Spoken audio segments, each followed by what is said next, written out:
Hello and welcome to this FPL Gameweek 1 preview video with me, Holly Shand. After a long pre-season, Gameweek 1 is finally upon us. It's time to lock in those teams for another exciting Premier League season.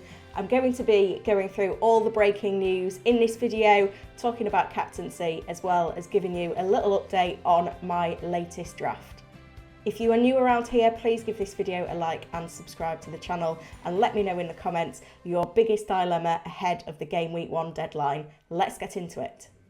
Now, this video is brought to you by Team Fantasy Football, the latest new concept in FPL, and I've set up a mini league on their website so that you can get involved and compete against me in this new fantasy format. You pick an 11 every week, exactly like you would in FPL, but the difference is instead of choosing players, you choose teams instead, and you take advantage of that scoring matrix which rewards managers for goals and clean sheets and win points. So it's very exciting to think about the predicted scoreline for each Premier League game to really optimise this team. You can choose any formation that you want, and your captain points, like in FPL, are doubled. If you are new to Team Fantasy Football, check the link out in the description below. That'll take you to the Team Fantasy Football website where you can register your team and compete against me and other managers in the league. Starting off then with the premium players, Erling Haaland definitely divided opinion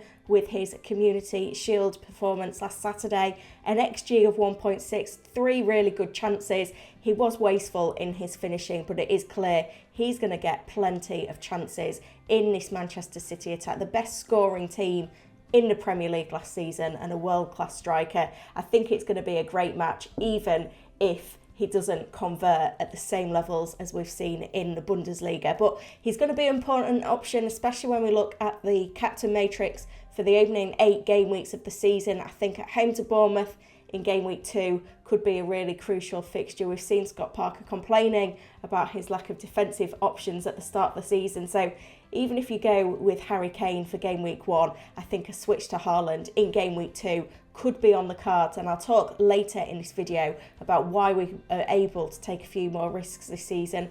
When it comes to captaincy for game week 1 though, I cannot look past Mo Salah. His record in game week 1 is absolutely phenomenal. He's scored 5 out of 5 times in game week 1 for Liverpool, getting double digits on 4 occasions, including in all of his away fixtures and his fixtures against promoted teams. And we know that the Fulham squad isn't that deep, so I think there'll be plenty of opportunities. I think they're actually weaker than they were when they were promoted from the Championship as winners, so I think it could be another very good game week 1 for Salah. And we saw, how he came out the blocks firing at the start of last season, having a full pre-season under his belt, and a goal and an assist in the Community Shield was certainly encouraging as well. Over 30% of managers don't own Mo Salah for game week 1. If you're one of them, you need to sort it out.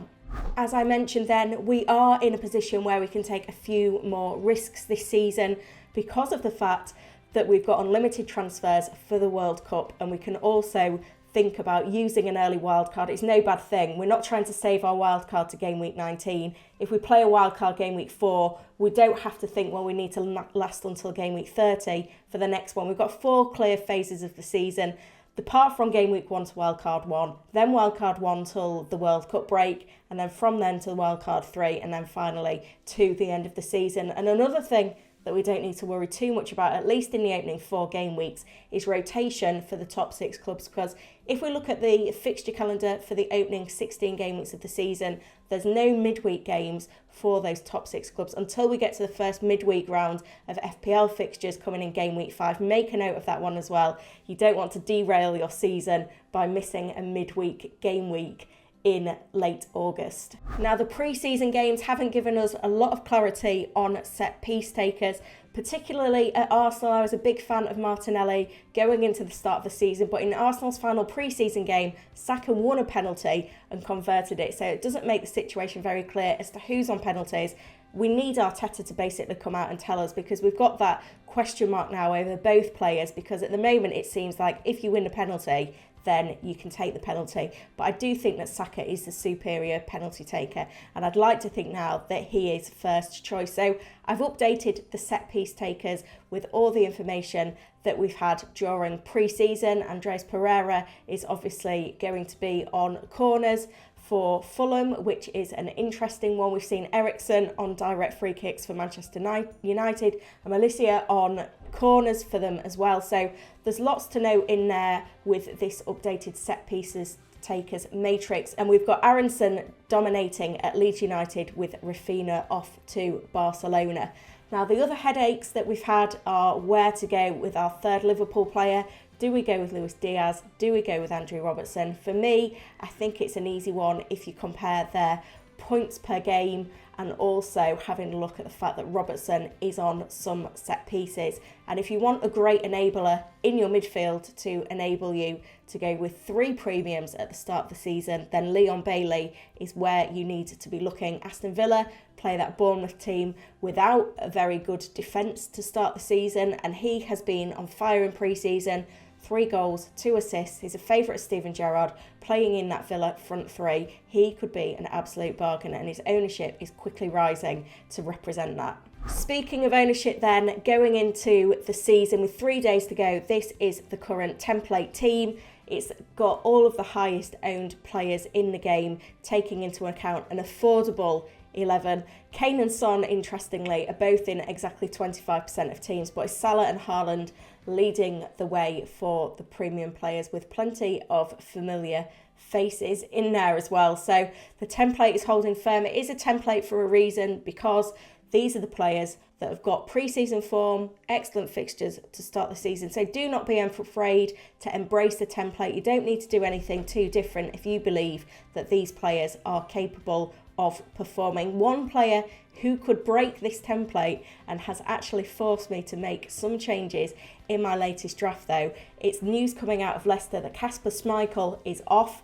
Brendan Rodgers has since said that he's not looking to sign a new number 1, and it looks like Danny Ward, even though he hasn't played pre-season because he's been coming back from an injury, it looks like he's going to be first choice at Leicester to start the season. So we've got a 4 million starting goalkeeper, which is very, very exciting. Now, he might as well be second goalkeeper at 4 million. There is an element of risk there, so maybe don't put all your eggs in one basket and go for 2 4 millions with Ward being one of them. However, looking at goalkeeper rotations, he rotates really, really nicely with Robert Sanchez at Brighton. So for me, I've had David Raya in my team all pre-season until now, because that Sanchez-Ward rotation looks really, really nice. So at 8.5 million, I don't think you can do much worse than selecting them. And this could shake up the template as well in terms of those managers looking at going with a 5 or 5.5 million goalkeeper.